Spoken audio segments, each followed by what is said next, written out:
game, you know for sure. We're now joined by Hall of Fame writer John McClain, first week of the NFL season. All right, John, you ready? I know this is like Christmas to you, is it not? David, it is, even though I'm old and I've been doing this for decades. Every year I get fired up at the start of the season. Two best times of the season, start of regular season, start of the playoffs, and I'm pretty sure that's not something I'll be getting excited about this season. John, who is a team you think will disappoint people this year, and who's one that you think will surprise people?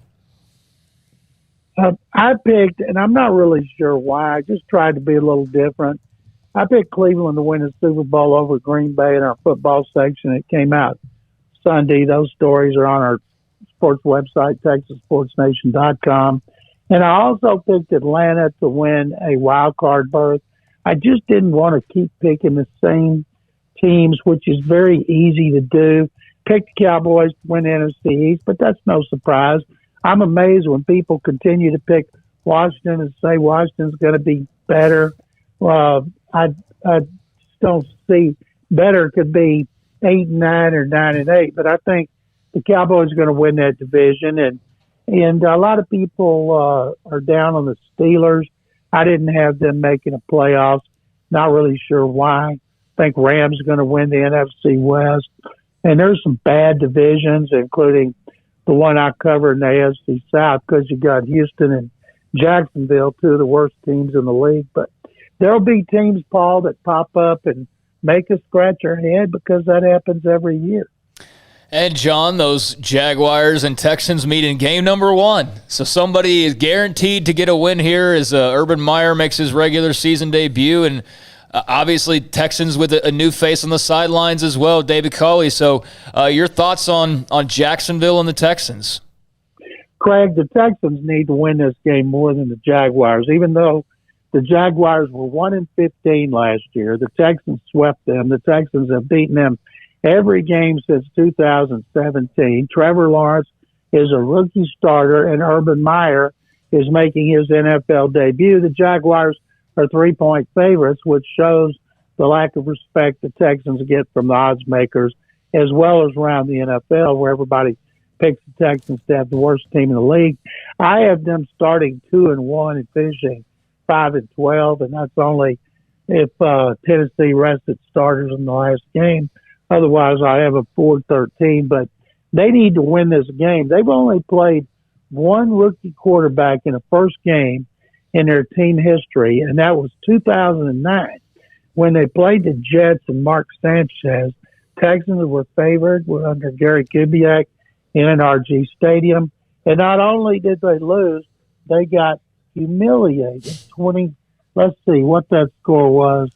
I can't remember what that score was.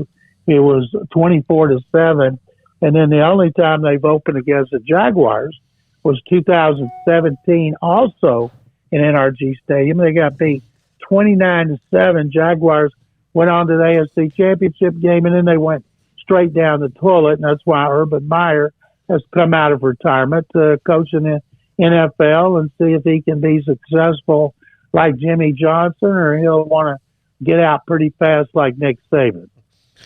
Do you expect to see Matt Rule and Carolina take a sizable jump this year, or do they still not have the horses?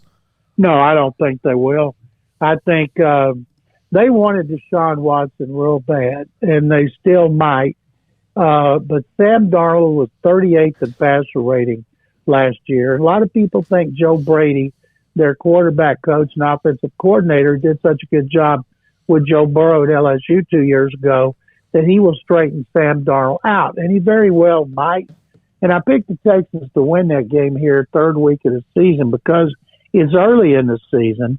Darnold may not be straightened out. If he is, plus it's here, only Texans game they play in prime time. I don't see Carolina winning more than 5 or 6 games. They get Christian McCaffrey back. They came here 2 years ago, and they beat the Texans.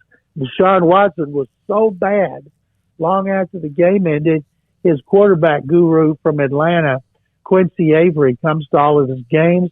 They were out on the field about 3 hours after the game. He was throwing routes, and Avery was working with him, and we saw it up in the press box. Got beat by Kyle Allen, the immortal Kyle Allen. So they're playing the game against Carolina because that was the team that was inserted as the 17th game this season. And the Panthers should win, but I just don't see them being a factor in the NFC West yet. NFC South.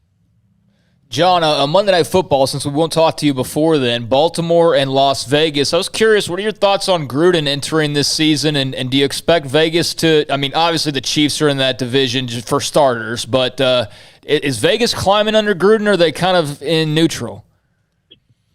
Craig, they've added a lot of talent with John Gruden and Mike Mayock as GM. Gruden has final say on everything. He's had 3 seasons. He's not had a winning record.